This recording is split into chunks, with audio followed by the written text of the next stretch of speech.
last episode, Waldo Wigglesworth ran into an old girlfriend, Susan Swivelhips, who he had left waiting at the altar with a hot bottle of Wigglesworth's Indian elixir. She had now become famous as the Boing Girl. What was that for, Fillmore? You were standing on my foot. Well, I'll get off your foot just as soon as the boing girl releases my collar. And I will let go of your collar just as soon as we're married. Married? Me? I'm not the type. I'm more of a wolf, you might say. A foxy wolf. But, Waldo, don't you want someone waiting for you when you get home in the evenings? Well, I've already got Dinsmore here. Someone to set you in your easy chair. Someone to take your shoes off. Those aren't shoes, and that's me. Even read the comic strips to you.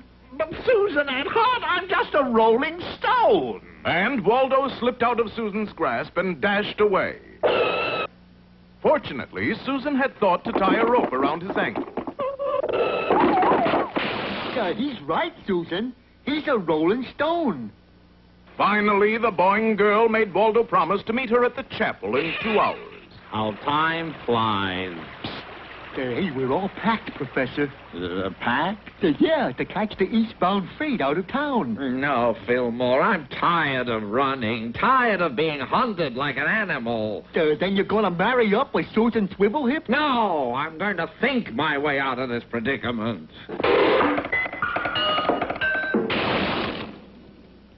Gracious! Goodness gracious, Professor. Whatever did happen with your head there? I don't quite know, Fillmore. I think I've blown a fuse. AC or DC? I shall try again. No, Fillmore, it's no use. My brain is dead. Like a battery, it needs recharging. Don't worry, Professor. I'll have your head recharged in a minute. Turn it off, Fillmore! To fully charge, turn on current all the way for 1/2 hour. Turn it off, Fillmore! You're lucky, Waldo. You ain't got no dead cells.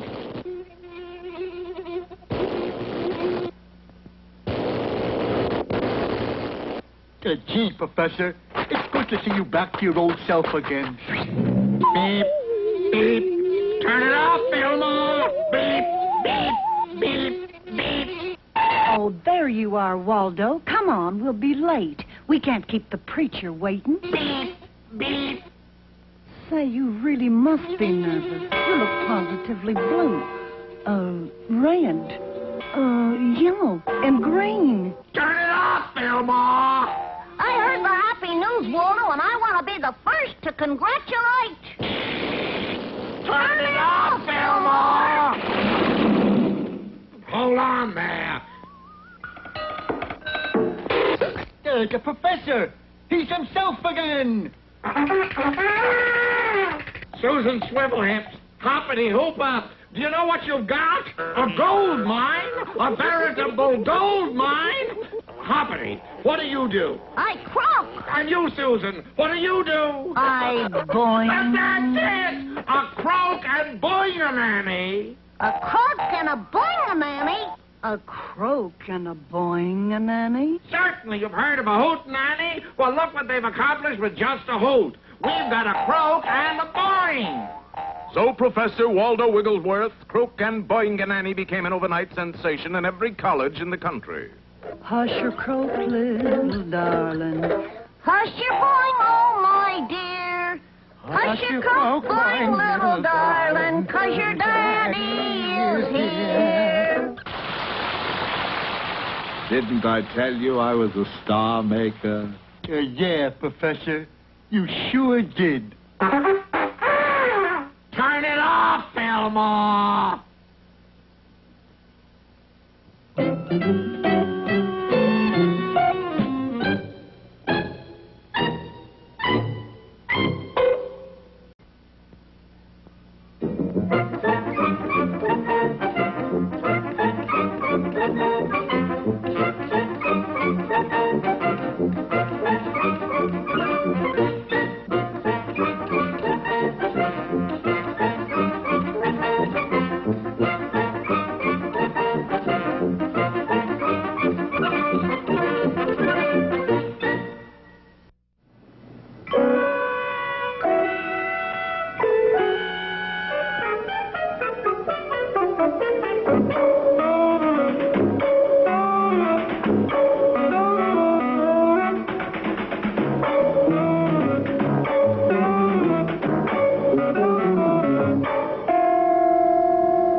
very moment, all over the world, giants of industry are negotiating deals involving vast sums of money.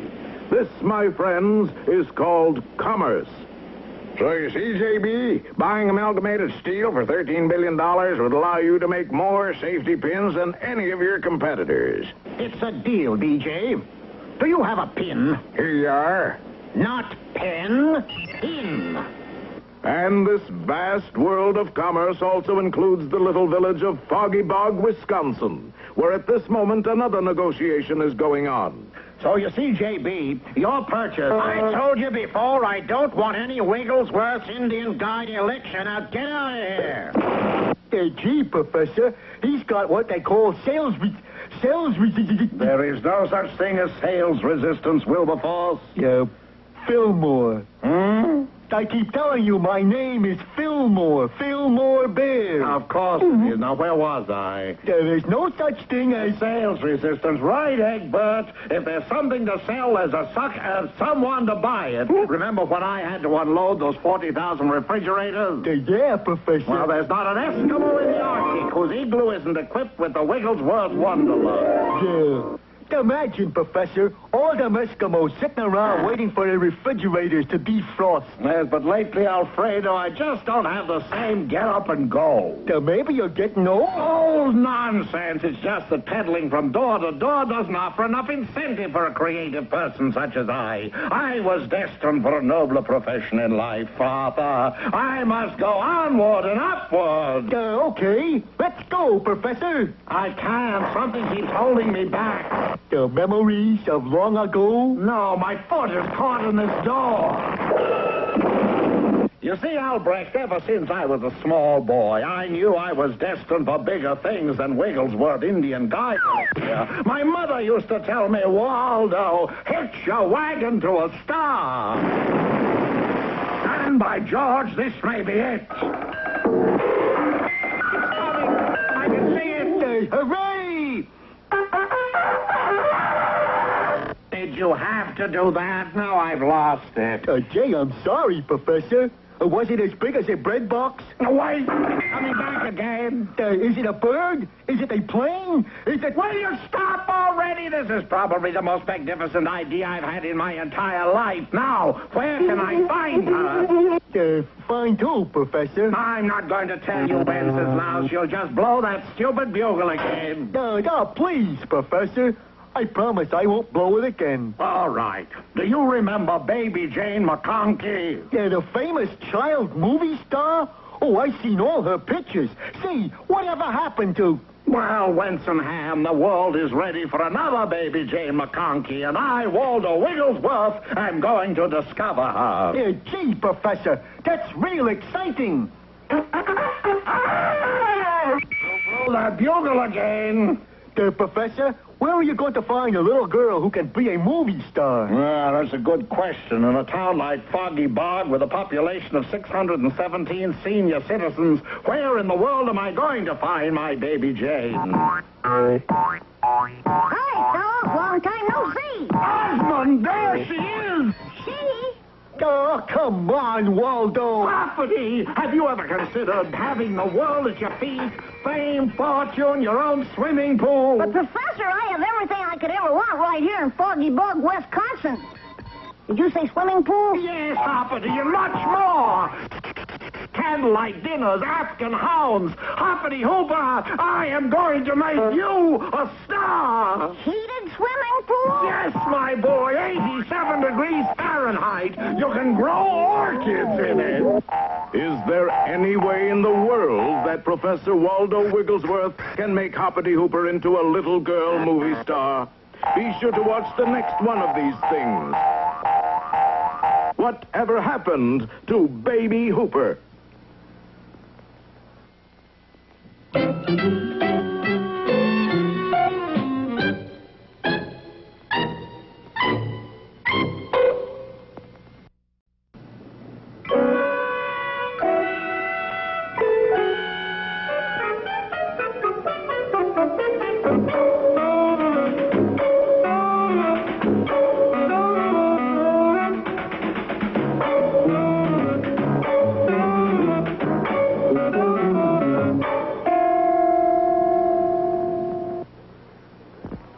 As you will remember, in our last episode, Professor Waldo Wigglesworth promised to make Hoppity Hooper a star. Hoppity was a little reticent at first, but when the professor mentioned Your very own swimming pool, my boy. Hoppity was starstruck. What do I have to do, Professor? Well, first of all, we need a long blonde wig. A long blonde wig. Naturally, my boy, how else can you appear in my box office smash? What box office smash? Son of Baby Jane. Professor? Yes, Egbert? Whatever happened to Baby Jane? But, Professor, I want to be myself. Gee, I can dance and sing, and I can do terrific bird calls. Listen. Beep, beep. That was a bird call? Sure, that was the Baltimore Oriole. Sounded more like an Arizona horned toad. Beep, beep, beep. It's got kind of a beat to it, though, Waldo. Listen. Beep, beep, beep, beep.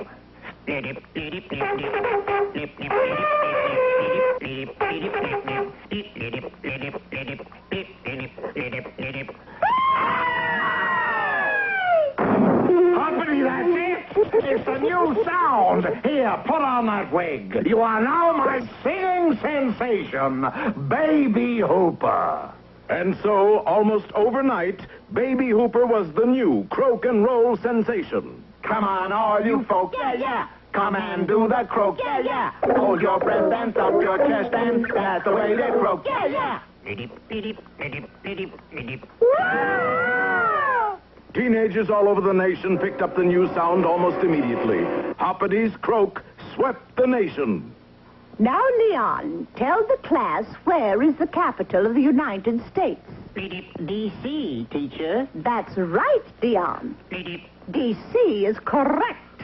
Pardon me, buddy, but could you spare a cup of coffee? I'm sorry, but I don't have a on me.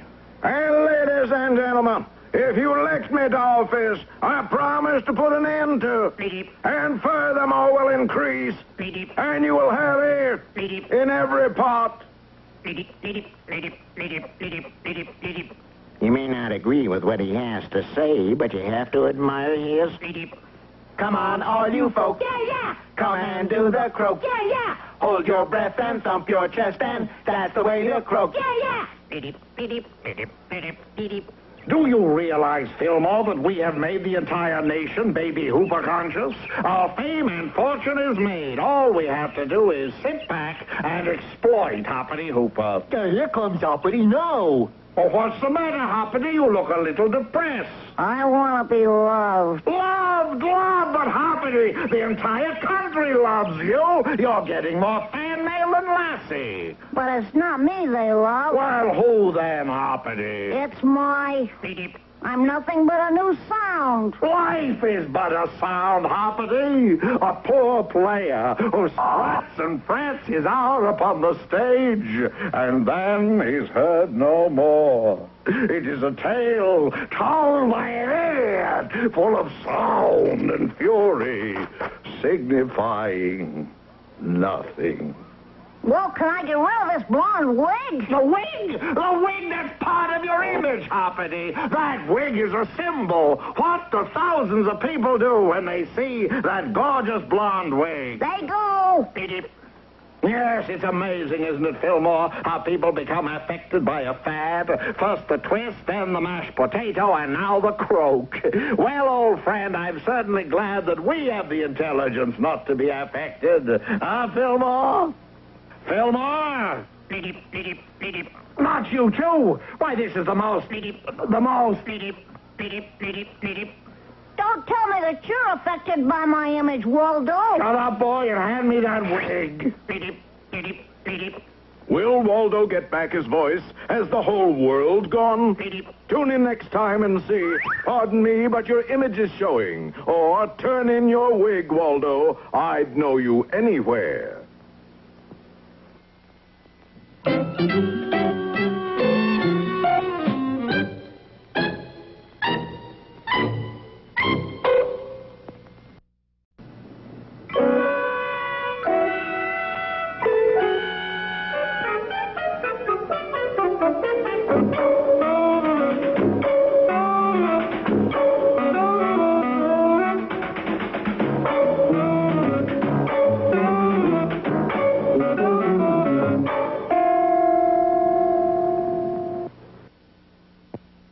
last episode, if you will recall, everyone was doing the croak. Come on, all you folks. Yeah, yeah. Come and do the croak. Yeah, yeah. Hold your breath and thump your chest, and that's the way to croak. Yeah, yeah.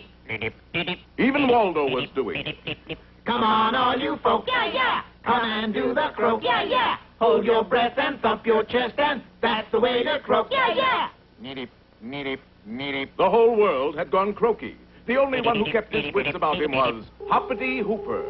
Waldo Wigglesworth, you have created a monster. Waldo Wigglesworth, I'll never croak again. Waldo. Hoppity, realizing that Waldo Wigglesworth was beyond reasoning, sprung off in search of a cure for the whole croaky situation. Come on, all you folks. Yeah, yeah. Come and do the croak. Yeah, yeah. Hold your breath and thump your chest, and that's the way to croak. Yeah, yeah. Honey, we don't do that anymore. I mean, baby, the croak is out. The croak is out. I mean, you are something else, sweetie. The croak went out with the chili bowl habit. There's a whole new sound called the boing. The boing? Boing, boing, boing. What did she say? She said boing. Boing? Boing, boing, boing. Boing, boing, boing. Come and do the boing. It's not hard to learn. You grab your goil and take a twirl, and then you do the boing. Boing, boing, boing. And sure enough, the croak was out, and the boing was in. Everybody was doing the boing. Come and do the boing. It's not hard to loin. You grab your goil and take a twirl, and then you do the boing. Boing, boing, boing. Then I can go back to my own sweet, lovable image. Just plain Hooper. Poor Waldo Wigglesworth. Did you say Waldo Wigglesworth? Where is he? Boing to me. Well, Oh, come on, take me to him. but, I just knew he was near. His magnetism is drawing me to him. but we're going the wrong way. Professor Waldo is over there. Oh, Hoppity, my boy. I know this is going to break your heart, but... Confound it, Fillmore. I'm having a hard enough time bringing this to Hoppity without your interference. But, Waldo... You see, Hoppity, the public is very fickle. Though I don't know how to tell him, Fillmore, I hate to see a grown frog cry. Well, Hoppity, you know, 1 minute it's the croak, and the next... Oh, you tell him, Fillmore, I just can't seem to do it. And the next minute, it's the... Boing. Why, you did that rather well, Fillmore. But I didn't do it, Professor. Oh, my. Susan Swivelhips, don't tell me you're the boing girl. But who else, sweetie? Do you remember the last time we saw each other, Waldo? Well, I can explain that, my dear. You left me waiting at the altar. But the sheriff was coming. We had to get out of there. Not only did you leave me at the altar, but you left me holding a hot bottle of Wigglesworth Indian elixir. Waldo! Boing. Boing.